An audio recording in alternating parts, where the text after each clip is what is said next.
अच्छा भैया, आज हम लोग जो पढ़ेंगे वो डेव सी प्लस प्लस पर। Dev C plus plus software है जिसमें हम जो है सी का प्रोग्राम लिखते हैं, ठीक है।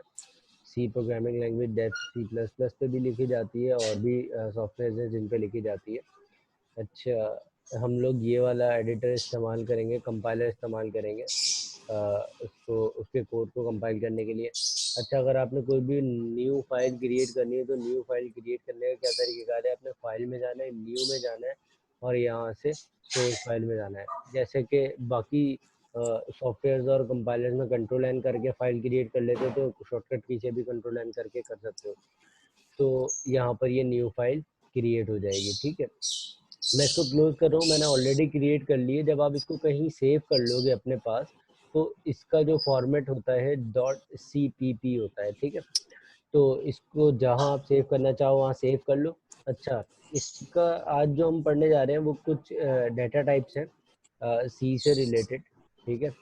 तो अच्छा, सबसे पहले सी जब भी इस्तेमाल की जाती है तो हमें सबसे पहले उसकी इस्तेमाल करने के लिए लाइब्रेरी लगानी पड़ती है। लाइब्रेरी से मुराद क्या है, जैसे कि हैश इंक्लूड, ठीक है। और यहाँ पर आप लगाएंगे उसके बाद स्टूडियो डॉट एच, ठीक है।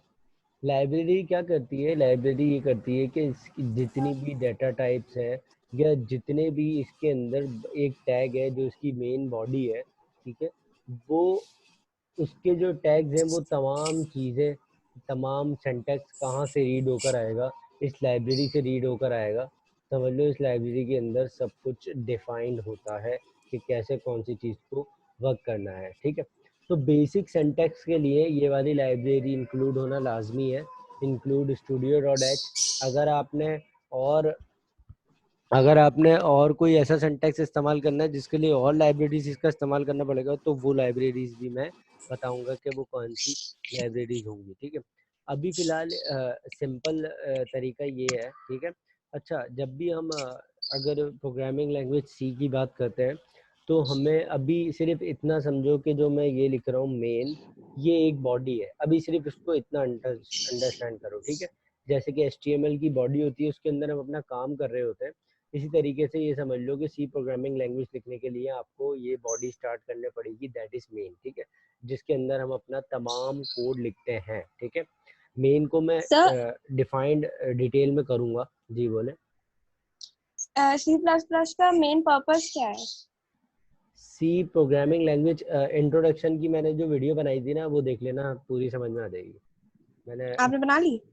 ग्रुप पे सेंड कर दी मैंने, ठीक है। तो ठीक है। उस पे देख लेना। सी प्लस प्लस नहीं है, हम सी लैंग्वेज पढ़ लें, ओके। ठीक है। तो इसका पूरा इंट्रोडक्शन वीडियो है, वो पूरी सुन लेना तो समझ में आ जाएगी कि क्या चीज़ क्या काम करती है, ठीक है। अच्छा, उसके बाद हमारे पास ये जो मेन बॉडी है। अच्छा, हम सी के अंदर बेसिकली हमारा जो एप्टेक का कोर्स है उसके अकॉर्डिंगली हम सी के अंदर इतना बेसिक कॉन्सेप्ट सीखेंगे कि ताकि हम सी शार्प पर जा सकें। मतलब इस पे कोई मैं रोबोटिक्स नहीं सिखाऊंगा, जैसे कि हम पीछे HTML CSS करते हुए आए, ठीक है, कि HTML CSS के अंदर हमने पूरी वेब डेवलपमेंट करनी सीखी या जो भी चीज़ें एप्लीकेशन बनाना सीखी, एप्लीकेशन का फ्रंट एंड बनाना सीखा।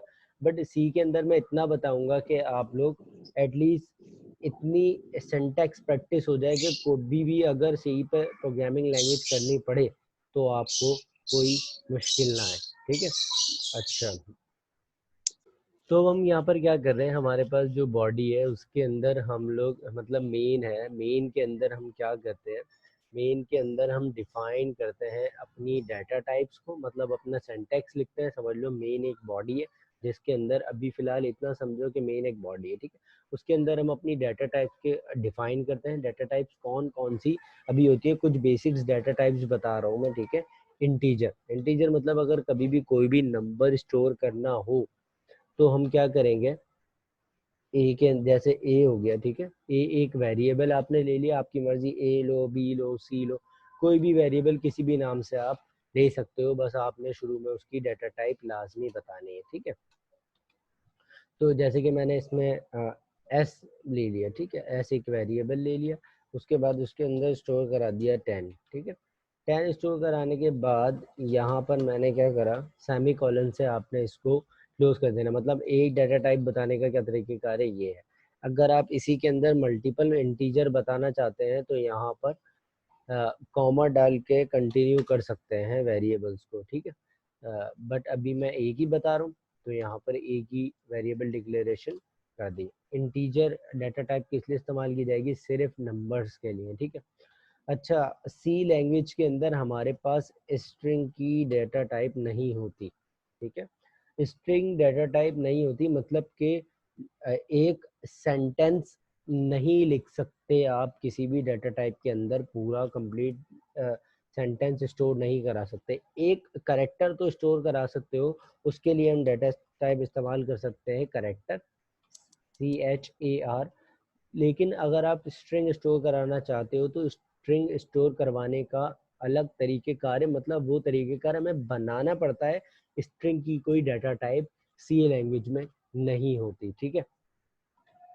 तो इसी तरीके से जैसे कि फॉर एग्जांपल मैंने इसके लिए कोई भी करेक्टर स्टोर कराना है, सिंगल करेक्टर ही स्टोर होता है इसके अंदर, बी, ठीक है। बी अब मैंने एक वेरिएबल ले लिया। अब बी वेरिएबल लेने के बाद अब जब भी आप कोई भी करेक्टर डिक्लेरेशन कराओगे तो हमेशा जब भी हम जावास्क्रिप्ट की बात करते हैं या फिर दूसरी स्क्रिप्टिंग साइड लैंग्वेज की बात करें या सर्वर साइड लैंग्वेज की बात करें तो हमें करेक्टर या स्ट्रिंग स्टोर कराने के लिए सिंगल या डबल कोटेशंस लेने पड़ते हैं।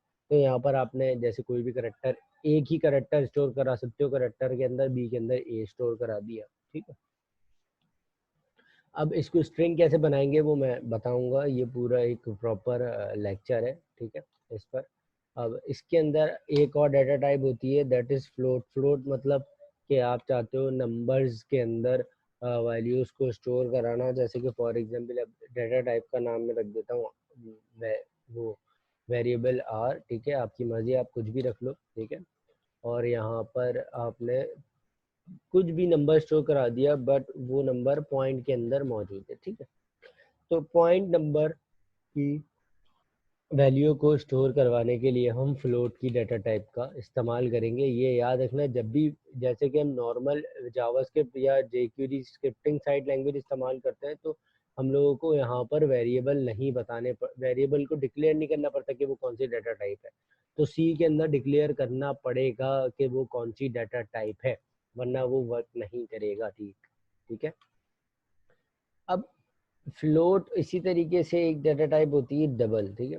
डबल डाटा टाइप भी फ्लोट ही है बट इसके अंदर जैसे कि फॉर एग्जांपल अगर बात की जाए तो डाटा इसकी स्टोरेज कम होती है और इसकी स्टोरेज ज़्यादा होती है। Number of points, number of values अगर ज़्यादा स्टोर करना चाहते हो कि आपकी फ्लोट की लिमिट अगर आपकी ख़त्म हो गई है तो आप क्या कर सकते हो, डबल का इस्तेमाल कर सकते हो, ठीक है। मतलब large amount of points values आप इसके अंदर स्टोर करा सकते हो, वरना फ्लोट और डबल में सिर्फ स्पेस का ही डिफरेंस है, ठीक है। अच्छा, ये इक्वल टू क्या मतलब, फिर से बताइएगा फ्लोट और डबल का? इसमें सिर्फ स्पेस का डिफरेंस है। जैसे कि फॉर एग्जांपल एक जनरल बात करूं कि समझ लो फ्लोट की एक स्पेस है 10 नंबर आप स्टोर करा सकते हो, एक फॉर एग्जांपल, ऐसा नहीं है बट 10 नंबर आप स्टोर करा सकते हो। मगर अगर हम डबल की बात करें तो उसमें 20 करा सकते हो। बस ये फ़र्क है, मतलब कि उनके स्पेस में फ़र्क है। स्पेस में मुझे याद नहीं आ रहा है स्पेसिफिकली क्या है इन दोनों का, कि कुछ बाइट्स के अंदर है, ठीक है। तो वो आप इससे अंडरस्टैंड कर जाओगे कि जो ना इन दोनों के स्पेस में फ़र्क है। अगर हमारी स्पेस एक्सीड करती है फ्लोट में तो फिर हम डबल का इस्तेमाल करते हैं, ठीक है।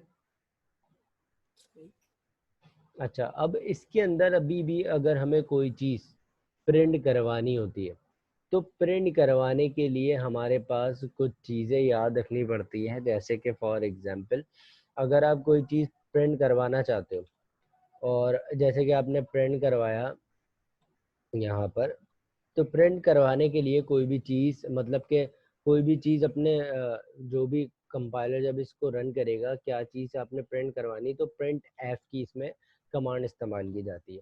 प्रिंट एफ के अंदर जैसे कि फॉर एग्जांपल मैंने यहाँ पर लिख दिया, जो भी प्रिंट एफ के अंदर मैं लिखूंगा वो लिखूंगा इन्वर्टेड कॉमास में, ठीक है, और यहाँ पर सेमीकोलन लगा दूंगा, सॉरी यहाँ पर नहीं, यहाँ पर लास्ट में, ठीक है। उसके बाद जैसे कि फॉर एग्जांपल आज हम क्या पढ़ रहे हैं, डेटा टाइप्स और उसके डेटा टाइप्स और वेरिएबल डिक्लेरेशन पढ़ रहे हैं, ठीक है, डेटा टाइप एंड वेरिएबल्स, ठीक है। अच्छा, अब यहाँ तक किसी को कोई कंफ्यूजन? अच्छा, अब यहाँ पर आप आगे कंटिन्यू करना चाहते हो, जैसे कि फॉर एग्जांपल आपने एक लाइन प्रिंट करवा ली है, अब आप चाहते हो दूसरी लाइन प्रिंट करवाओ, तो हम एक टैग इस्तेमाल करते थे HTML के अंदर BR का, जो हम लाइन ब्रेक के लिए इस्तेमाल करते थे। C प्रोग्रामिंग लैंग्वेज के अंदर हमें वही BR का टैग की जगह, मतलब अगर आप लाइन ब्रेक करना चाहते हो तो अपने प्रिंटिंग ऑफ सिंटैक्स, मतलब जो भी आप प्रिंट करवाना चाह रहे हो, ठीक है, उसके अंदर डिफरेंशिएशन लाना चाह रहे हो, लाइन ब्रेक करवाना चाह रहे हो, तो आपने क्या करना पड़ेगा, /n का इस्तेमाल करना पड़ेगा। /n क्या करता है, वहीं से लाइन ब्रेक कर देता है जहां पर आपने /n लगाया होगा, ठीक है। तो ये ये तरीके तो कार है जावास्क्रिप्ट में भी था ना? लाइन ब्रेक करने के, बिल्कुल बिल्कुल बिल्कुल। तो इसी तरीके से लाइन ब्रेक आप करवा सकते हो। अब हमारे पास वेरिएबल डिक्लेरेशन का प्रिंट एफ में क्या तरीकेकार है वो देख लेते हैं। वो भी कोई इतना हार्ड एंड फास्ट रूल नहीं है, पहले ये देख लेते हैं क्या ये चीज़ प्रिंट हो रही है या नहीं हो रही, ठीक है। तो उसको प्रिंट करवाने का क्या तरीकेकार है, आपने यहाँ पर आपको कंपाइल एंड रन F11 की प्रेस कर दोगे तो भी रन हो जाएगा, F9 प्रेस कर दोगे तो भी आपका कोड रन हो जाएगा, ठीक है। तो यहाँ पर आप इस पर क्लिक करोगे तो आपका कोड रन हो जाएगा, ठीक है। आओ चलो देखते हैं कि कोड रन हुआ या नहीं हुआ, हो रहा है तो क्या हो रहा है, ठीक है। तो यहाँ पर मैं इस पर क्लिक कर देता हूँ, ठीक है। इस पर क्लिक करने के बाद ये कंपाइल कोड करना शुरू कर दिया। अच्छा, इंक्लूड के अंदर कुछ प्रॉब्लम हो गई है, ओके। नहीं, यहाँ पर ये प्रॉब्लम है एक्चुअली, stdio है, stdio.h कहलाएगा ये मैंने ये गलत डिक्लेरेशन की है जिसकी वजह से ये एरर दे रहा है। तो अब यहाँ पर कंपाइल करेंगे तो यहाँ पर ये कंपाइल कर जाएगा। देखो कर गया कंपाइल। अब मेरी स्क्रीन दूसरी वाली शेयर हो रही है साथ में ही? नहीं। अच्छा, वो मैं दिखा देता हूँ कि इसका रिजल्ट क्या आ रहा है। आपके पास यहाँ पर क्या प्रिंट आ रहा है, डेटा टाइप एंड वेरिएबल्स। इसी कंपाइल फॉर्म में आपके पास ब्लैक स्क्रीन पे यहाँ पर रिजल्ट आता है। बच्चों को ऐसा लगता है कि सर ये ब्लैक स्क्रीन के रिजल्ट का फ़ायदा क्या है।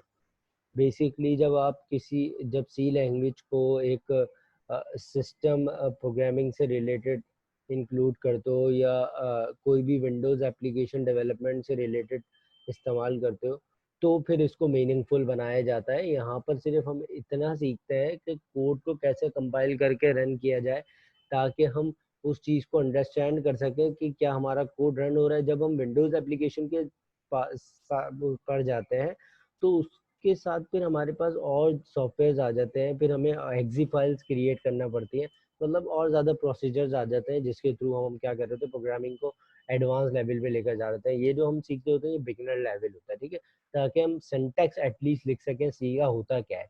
अच्छा, तो यहाँ पर अब आपको समझ में आ गया होगा कि कैसे कौन सी चीज़ प्रिंट हो गया। अगर मैं इसके नीचे कोई भी चीज़ और प्रिंट करवाता है वो तो लाइन ब्रेक कर कर आ रही होती, अदरवाइज वो एक ही लाइन पे आ रही होती। अच्छा, उसके अलावा जब वेरिएबल आपने ऊपर डिक्लेयर करवा दिए तो इसको प्रिंट करवाने का क्या तरीकेकार है, इसको प्रिंट करवाने का भी थोड़ा सा डिफरेंशिएशन है।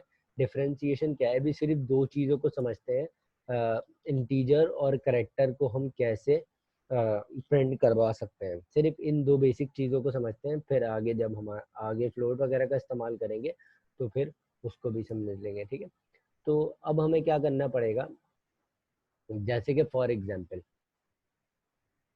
अगर मैं चाहता हूँ कि मैं प्रिंट करवाना चाह रहा हूँ, प्रिंट एफ करवाना चाह रहा हूँ, किस वेरिएबल को प्रिंट करवाना चाह रहा हूँ, मेरा जो वेरिएबल है वो वेरिएबल है ए, ठीक है। मैं ए वेरिएबल को प्रिंट करवाना चाह रहा हूँ, ठीक है। ए वेरिएबल को प्रिंट करवाने के लिए मैं क्या करूँगा, यहाँ पर सबसे पहले मैं लिखूंगा %d, मतलब इंटीजर को जब भी प्रिंट करवाओगे तो आप लाजमी डिक्लेयर करोगे %d, ठीक है, वरना वो वैल्यू प्रिंट नहीं करेगा, डायरेक्ट ए ही लिखा हुआ दे देगा, ठीक है।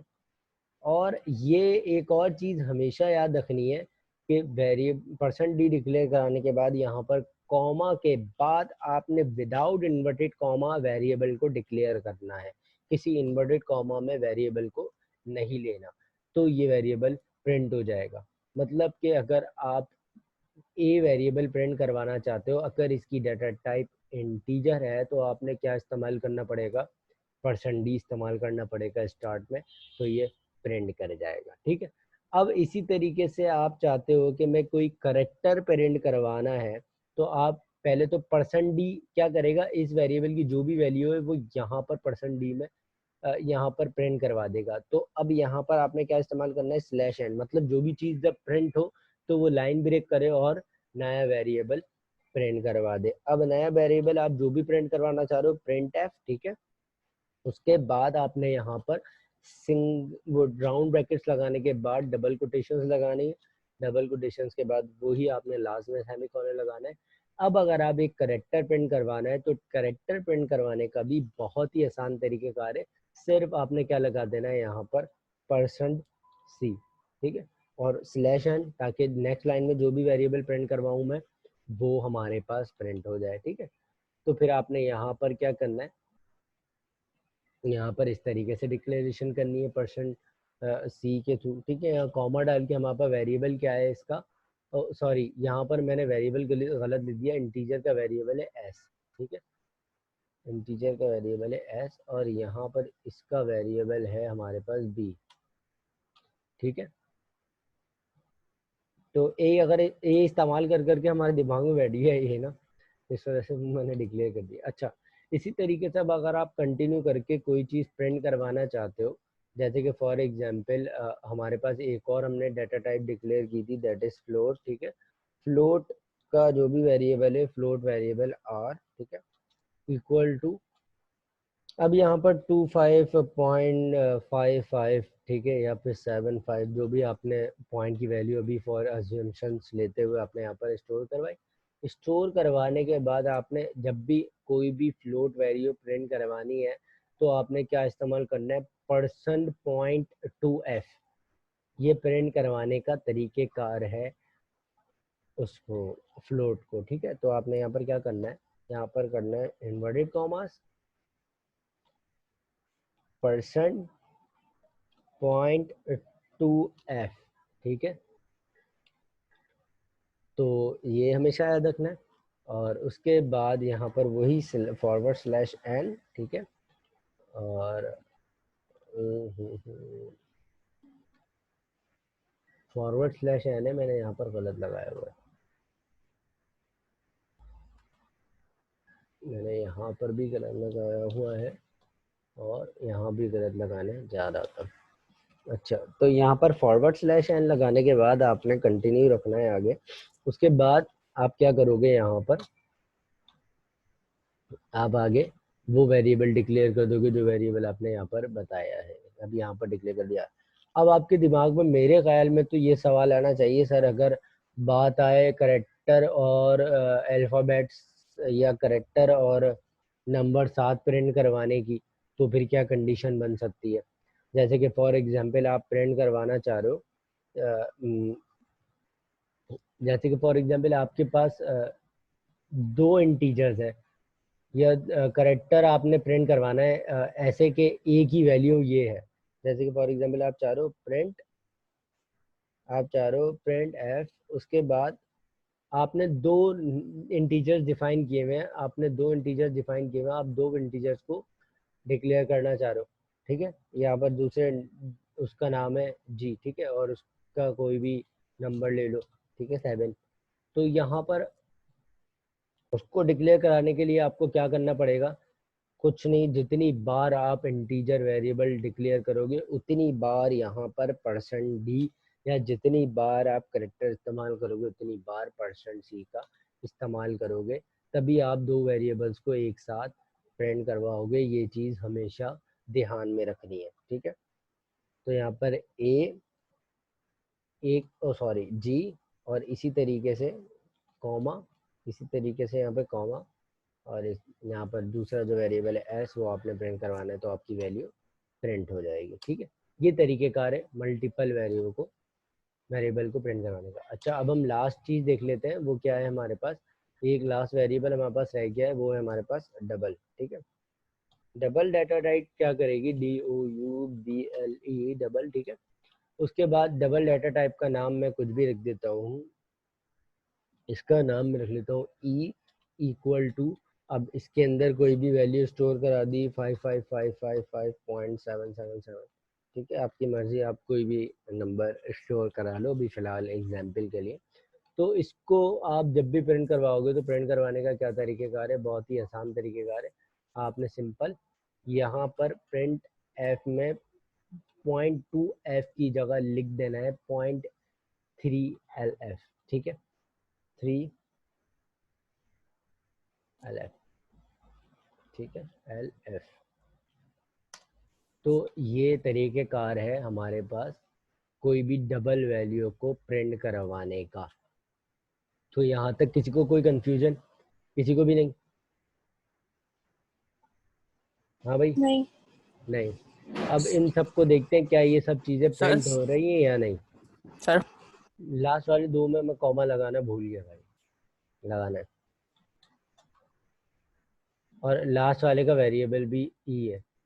ठीक है, तो यहाँ पर कुछ मिस्टेक्स हो जाती हैं, इंसान है। चलो आगे चलते हैं। अब यहाँ पर इसका रिजल्ट देख लेते हैं। ठीक है, तो यहाँ पर आगे कंटिन्यू करते हैं। इसकी मिस्टेक ये है कि प्रिंट एफ, और यहाँ पर भी एक प्रिंट एफ। ठीक है, अब यहाँ पर कंटिन्यू करते हैं। ठीक है, और इसको फिर रन करते हैं।